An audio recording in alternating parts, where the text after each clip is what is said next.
Hello, everyone.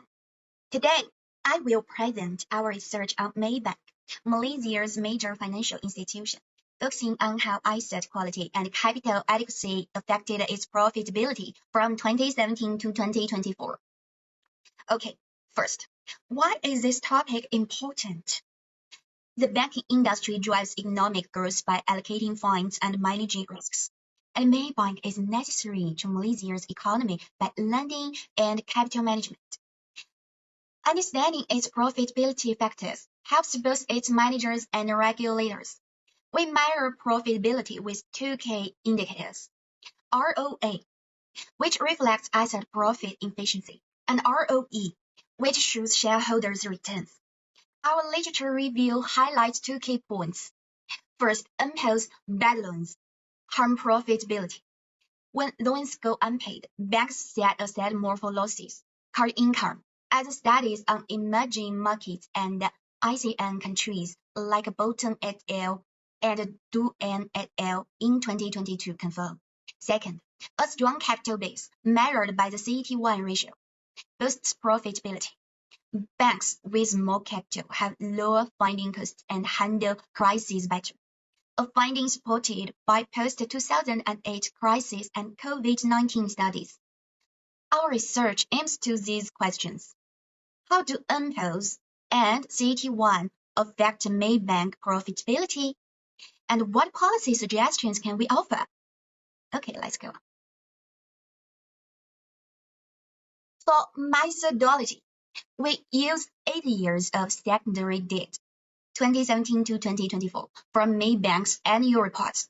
We focused on 4 variables: ROA and ROE for profitability, NPL ratio for asset quality, CET1 ratio for capital adequacy, and total assets as a control variable. We analyzed the debt with OLS regression, testing how NPL, CET1, and total assets impact ROA and ROE separately. Okay, next. Now to the core results. Descriptively, Maybank's profitability was stable except in 2020. ROA dropped to 0.77% due to COVID-19, but recovered to 1% by 2024. ROE fell to 8.1% in 2020 and rose to 11.1% in 2024. Asset quality improved. NPL ratios dropped from 1.7% in 2022 to 0.51% in 2024. CET1 ratios always met regulatory requirements, exceeding 16% in 2021 and 2023. Total assets grew steadily, from 765.3 billion to 1.075 trillion Malaysian ringgit. Regression results matched expectations. NPLs negatively impacted ROA coefficient negative 0.192 and ROE negative 2.689. Significant at 1%. CET1 positively affected the ROA 0.023, ROE 0.308. Significant at 5%. Total assets also had a positive effect thanks to economies of scale. Our models were reliable, explaining 84.6% of ROA variation and 82.9% of ROE variation. The model is valid as variables align with theory and past studies, but it has limitations. A small 8-year sample focused only on Maybank, no cross-bank comparison, and no inclusion of macroeconomic factors. And to conclude, Maybank's profitability was overall stable.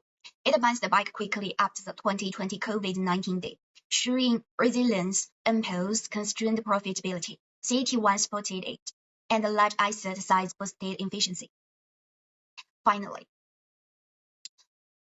policy suggestions for Maybank: strengthen credit risk management, improve borrower asset assessment, build early warning systems for bad loans, maintain a strong capital position, optimize allocation, meet regulations, and use its growing asset base to enhance efficiency, invest in digital banking and automation. For regulators, strengthen supervision and require more transparency in asset and quality reports to stabilize the banking system. In summary, our study shows that good asset quality and sufficient capital are key to Maybank's profitability. With smart ample management, strong capital, and wide-scale use, it can stay profitable long-term. Our references are in the full report. Okay, that's all. Thank you.